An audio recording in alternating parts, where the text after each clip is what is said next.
നമസ്കാരം. ഫുട്ബോൾ വീഡിയോയിലേക്ക് എല്ലാവർക്കും സ്വാഗതം. സെസ്കോയുടെ കാര്യത്തിൽ അപ്ഡേറ്റ് തന്നെ ഫസ്റ്റ് പറഞ്ഞിട്ട് നമുക്ക് നേരെ ബാർസലോണയിലോട്ട് കിടക്കാം. സോ സെസ്കോ മാഞ്ചസ്റ്റർ യുണൈറ്റഡോട്ട് അടുത്തോണ്ടിരിക്കുന്നു എന്നാണ് വാർത്തകളിൽ നമുക്ക് മനസ്സിലാക്കാൻ സാധിക്കുന്നു. കാര്യങ്ങൾ സീരിയസ്ലി നീങ്ങുന്നു, ഒഫീഷ്യൽ ആവുന്നൊന്നുമല്ല. പക്ഷെ മാഞ്ചസ്റ്റർ യുണൈറ്റഡും അതുപോലെ തന്നെ സെസ്കോയുടെ ഡെലിഗേറ്റ്സും RB ലൈപ്സിഗുമായിട്ട്, എസ്പെഷ്യലി മാഞ്ചസ്റ്റർ യുണൈറ്റഡ് RB ലൈപ്സിഗുമായിട്ട് കഴിഞ്ഞ 48 മണിക്കൂറിനിടയിൽ സീരിയസ് ഡിസ്കഷൻസ് നടന്നിട്ടുണ്ടെന്ന് ഫാബ്രിസിയോ റൊമാനോ കൺഫേം ആക്കിയിട്ടുണ്ട്. അതുപോലെ യാൻ ആഗൽഫീൽഡ് ESPN കറസ്പോണ്ടന്റ് ആണ്. പിന്നെ നമുക്കറിയാം ബുണ്ടസ്ലീഗ, എസ്പെഷ്യലി ജർമ്മനിയിൽ നിന്ന് വരുന്ന ട്രാൻസ്ഫർ റിലേറ്റഡ് കാര്യങ്ങളിലൊക്കെ ആള് ESPN ഒരു കറസ്പോണ്ടന്റ് ആണ്. പുള്ളി അത്യാവശ്യം വിടാറുണ്ട്. പുള്ളി പറയുന്നത് എന്നാന്ന് വെച്ചാൽ മാഞ്ചസ്റ്റർ യുണൈറ്റഡ് ആണ് സെസ്കോ തിരഞ്ഞെടുക്കാൻ പോകുന്ന ക്ലബ്ബ് എന്നുള്ള രീതിയിലാണ് ആള് പറയുന്നത്. ആൻഡ് സെസ്കോ കൂടുതലും ഇപ്പം ചായ കാണിക്കുന്ന മാഞ്ചസ്റ്റർ യുണൈറ്റഡിലോടാണ്. സോ ന്യൂകാസിൽ ഡീലിനെ ഹൈജാക്ക് ചെയ്യുമെന്ന് അറിയത്തില്ല. സെക്കൻഡറി ഓപ്ഷൻ ആയിട്ടാണ് ഒലിവ് വോക്കിൻസിനെ കാണുന്നതെന്നും സെസ്കോ ഡീൽ സീരിയസ്ലി പ്രോഗ്രസ് ചെയ്യാനായിട്ട് പോകുകയാണെന്നും വരും ദിവസങ്ങളിൽ 48 മണിക്കൂറോടെ കാര്യങ്ങൾ ഡിസ്കഷൻ നടന്നു. സോ മേ ബി ഒരു ഓഫർ നമുക്ക് ഉടനെ പ്രതീക്ഷിക്കാം. ലെറ്റ്സ് വെയിറ്റ് ആൻഡ് സീ കാര്യങ്ങൾ എങ്ങനെ പോകുന്നു. സംഭവം ഒന്നും ഒഫീഷ്യൽ ആവുകയോ സീരിയസ്ലി നീങ്ങുന്നൊന്നുമല്ല. പക്ഷേ യുണൈറ്റഡ് ആണ് ഇപ്പം ഫ്രണ്ട് റണ്ണേഴ്സ് എന്ന് വേണേൽ പറയാം. സോ അവിടെ നമ്മൾ ബാർസലോണയുടെ അപ്ഡേറ്റോട്ട് പോകാനായിട്ടാണെങ്കിൽ FC ബാർസലോണയ്ക്ക് ഇത് പോസിറ്റീവ് ആണോ നെഗറ്റീവ് ആണോ എന്ന് അറിയത്തില്ല. കാരണം നമ്മുടെ രണ്ട് താരങ്ങളിൽ സൗദി സീരിയസ് ഇൻട്രസ്റ്റ് കാണിക്കുന്നുണ്ട്. മറ്റാരുമല്ല, ഫെറാൻ ടോറസും അതുപോലെ തന്നെ റോബർട്ട് ലെവൻഡോസ്കിയും. സോ ഫെർണാണ്ടോ പോളോ ഒക്കെ വന്ന് റിപ്പോർട്ട് ചെയ്ത് എന്താണെന്ന് വെച്ചാൽ ലെവൻഡോസ്കിയിൽ സ്റ്റിൽ സൗദി ക്ലബ്ബുകൾക്ക് ഇൻട്രസ്റ്റ് ഉണ്ടെന്നാണ്. ആൻഡ് ബാർസലോണയുടെ ഭാഗത്തു നിന്നുള്ള മനസ്സിലാക്കാൻ സാധിക്കുന്നത് എന്താണെന്ന് വെച്ചാൽ ഈ സൗദിയിലോട്ട് പോകാനായിട്ടോ അല്ല സെയിൽ നടത്താനായിട്ടോ ബാർസ ഫോർസ് ചെയ്തില്ല. പക്ഷെ ലെവൻഡോസ്കി സൗദി പോകണമെന്നൊരു ആഗ്രഹം ബാർസലോണയോട് പറയുകയാണെങ്കിൽ ബാർസലോണ എതിര് നിൽക്കത്തില്ല. ബാർസലോണ സെല്ല് ചെയ്യാൻ തന്നെ റെഡിയാണ്.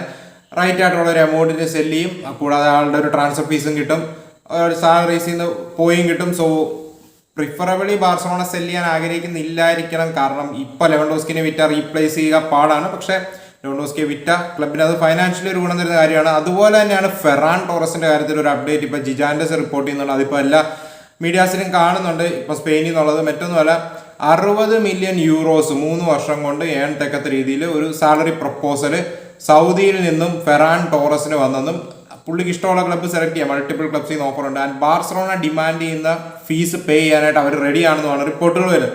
സോ ഫെറാൻ ടോറസ് പറയുകയാണെങ്കിൽ ബാർസലോണയായിട്ട് ടോക്സ് നടത്താനായിട്ട് സൗദി ക്ലബ്ബുകൾ റെഡിയാണെന്നാണ് വാർത്തകൾ വരുന്നത്. സോ ലെറ്റ്സ് ഈ കാര്യങ്ങൾ എങ്ങനെ പോകുന്നത്. എന്താണ് നിങ്ങൾക്ക് ഈ രണ്ട് ഡീലിലുള്ള ഒപ്പീനിയൻ എന്ന് പറയാം. പേഴ്സണലി എന്നോട് ചോദിക്കാനായിട്ടാണെങ്കിൽ റോബർട്ട് ലെവൻഡോസ്കി ആണെങ്കിലും ഫെറാൻ ടോറസ് ആണെങ്കിലും ഇന്റഗ്രൽ ആണ്. ഈ രണ്ട് പ്ലേയേഴ്സിനെ വിറ്റാലേസ് നമുക്ക് ഫൈനാൻഷ്യലി ഗുണം തരുന്ന കാര്യമൊക്കെയാണെന്നൊക്കെ പറയാമെങ്കിലും ഈ രണ്ട് പ്ലേയേഴ്സിനെ വിറ്റാൽ ലെറ്റ്സ് നമ്മളൊരു 100 മില്യൺ മാക്സിമം 100 മില്യൺ റേസ് ചെയ്തെന്ന് ഓർത്തു. രണ്ട് പ്ലേയേഴ്സിനെ വിറ്റോണ്ട് അത് നമ്മൾ ഇപ്പോഴും 4:1 റേഷ്യോയിലാണ്. നമ്മൾ 1:1 ആവുമോ അത് വന്നാലും എനിക്കറിയത്തില്ല. കാരണം ഫെറാനിലാണ് ലെവൻഡോസ്കിയിലാണ് രണ്ടുപേരിലും കോസ്റ്റ് ഇപ്പോൾ ഉണ്ട്. രണ്ടുപേരെ വിറ്റാലും ഫുള്ള് പ്രോഫിറ്റ് ആണെന്ന് എനിക്ക് തോന്നുന്നില്ല. സോ ഈവൻ ഇഫ് നമ്മൾ 1:1 ആയാലും നമുക്ക് സഫീഷ്യൻറ്റ് റവന്യൂ കാണത്തില്ല അവരെ റീപ്ലേസ് ചെയ്യാനായിട്ട്. കാരണം പിന്നെ നമ്മൾ ജനറേറ്റ് ചെയ്യുന്ന റവന്യൂ നമുക്ക് സ്പെൻഡ് ചെയ്യാൻ പറ്റൂ.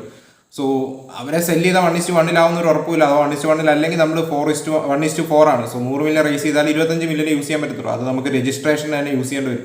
സോ അവർക്കൊരു റീപ്ലേസ്മെന്റിനെ കണ്ടെത്തുക ഓൾമോസ്റ്റ് ഇമ്പോസിബിൾ ആയിരിക്കും. സോ ശരിയാണ്, രജിസ്ട്രേഷനും മറ്റുമൊക്കെ ഇമ്പോർട്ടൻ്റ് ആണ്, ഫണ്ട് ഇമ്പോർട്ടൻ്റ് അല്ലെന്ന് ചോദിക്കാം. പക്ഷെ അതിനേക്കാൾ ഉപരി ഇമ്പോർട്ടൻ്റ് ആണ് ട്രോഫീസ്. ലെവൻഡോസ്കിയും ഫെറാൻ ടോറസും ഇല്ലാതെ നെക്സ്റ്റ് സീസൺ പോകുന്നതാണോ ബെറ്റർ അതോ അവരുമായിട്ട് പോകുന്നതാണോ ബെറ്റർ? സിമ്പിൾ ആൻസർ, അവരുമായിട്ട് പോകുന്നത് തന്നെയാണ് ബെറ്റർ. കാരണം അവരെ വിറ്റാലും നമുക്ക് റീപ്ലേസ്മെന്റ് കൊണ്ടുവരാൻ പറ്റുമായിരുന്നെങ്കിൽ ഓക്കെ, 100% ഓക്കെ. പക്ഷെ അവരെ വിറ്റാൽ ഇപ്പോൾ നമുക്ക് റീപ്ലേസ്മെന്റ് കണ്ടെത്തുക ഓൾമോസ്റ്റ് ഇമ്പോസിബിൾ ആണ്, ക്വാളിറ്റി റീപ്ലേസ്മെന്റ് കണ്ടെത്തുക. സോ എന്നോട് ചോദിക്കാനായിട്ടാണെങ്കിൽ ഇവന്തോ നല്ല കാര്യമാണ് ഓഫറൊക്കെ വന്നു എന്ന് പറഞ്ഞാലും ഇത് അധികം പ്രോത്സാഹിപ്പിക്കാതിരിക്കുന്നതാണ് ഇപ്പോൾ നല്ലത്. കാരണം നമുക്ക് നെക്സ്റ്റ് സീസണിൽ ട്രോഫീസ് അടിച്ച് കൂടുതൽ റവന്യൂ ജനറേറ്റ് ചെയ്ത് ക്ലബിൻ്റെ ലോങ് ടൈം ബെനിഫിറ്റ് ആയിരിക്കും നമ്മൾ ഈ ഷോർട്ട് ടൈം ബെനിഫിറ്റിന് ഇവരെ വിൽക്കുന്നതിനേക്കാളും ബെറ്റർ എന്നാണ് എൻ്റെ ഒരു ഒപ്പീനിയൻ.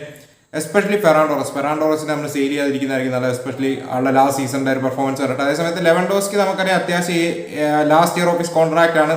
കൂടാതെ നമ്മുടെ ഹയസ്റ്റ് ഏണർ ആണ്. സോ ക്ലബ്ബ് ചിലപ്പം സെയിൽസ് കൺസിഡർ ചെയ്ത് നമുക്ക് ഒത്തിരി തെറ്റ് പറയാൻ പറ്റത്തില്ല. എന്താണ് അതിലുള്ള ഒപ്പീനിയൻ എന്ന് പറയുന്നത്? എനിക്കൊരു മിക്സർ ഒപ്പീനിയൻ ആണ് ലെവൻഡോസ്കിയിലോട്ട് വരുമ്പോൾ. പക്ഷേ ലെവൻഡോസ്കി ആയിട്ട് നെക്സ്റ്റ് സീസൺ പോകുന്നതിനാണ് എന്തുകൊണ്ടും നമുക്ക് ട്രോഫീസ് അടിക്കാനായിട്ട് നല്ലത്. അതുപോലെ തന്നെ മാർക്ക്-ആൻഡ്രേ ടെർ സ്റ്റെഗന്റെ കാര്യത്തിലോട്ട് വരുമ്പോൾ മാർക്ക്-ആൻഡ്രേ ടെർ സ്റ്റെഗന്റെ കുറിച്ച് നാഗൽസ്മാനോട് ചോദിക്കുകയുണ്ടായി. സോ നാഗൽസ്മാൻ പറയുകയുണ്ടായി മാർക്ക്-ആൻഡ്രേ ടെർ സ്റ്റെഗൻ ഫിറ്റ് ആണെങ്കിൽ പുള്ളിയാണ് ഞങ്ങളുടെ ഫസ്റ്റ് ചോയ്സ് കീപ്പർ. പക്ഷേ എല്ലാ ഗോൾ കീപ്പേഴ്സിനെയും പോലെ തന്നെ പുള്ളിക്കും ചില മാനദണ്ഡങ്ങളുണ്ടെന്നും ക്ലബിന് വേണ്ടി മിനിറ്റ്സ് കളിച്ചാൽ മാത്രമേ ജർമ്മനിക്ക് വേണ്ടി താൻ കളിക്കും. എത്ര വലിയ പ്രൊഫൈലാണെങ്കിലും ക്ലബിൽ പെർഫോം ചെയ്താൽ അഥവാ ക്ലബിൽ മിനിറ്റ്സ് കിട്ടിയാൽ ക്ലബിൽ കളിച്ചാൽ മാത്രമേ നാഷണൽ ടീമിൽ അവസരം കിട്ടത്തുള്ള രീതിയിൽ നാഗൽസ്മാൻ പറഞ്ഞിട്ടുണ്ട്. സോ ലെറ്റ്സ് ഈ കാര്യങ്ങൾ അങ്ങനെ പോകുന്നു. അവിടെ അനദർ കോംപ്ലിക്കേറ്റഡ് സിറ്റുവേഷൻ ആയിക്കൊണ്ടിരിക്കുകയാണ്. സോ നിങ്ങൾക്ക് എന്താണ് ഓവറോൾ പറയാനായിട്ടുള്ളതെന്ന് പറയാം. അപ്പോൾ നമുക്ക് മറ്റൊരു വീഡിയോ കാണാൻ. അതുവരെയും ബൈ.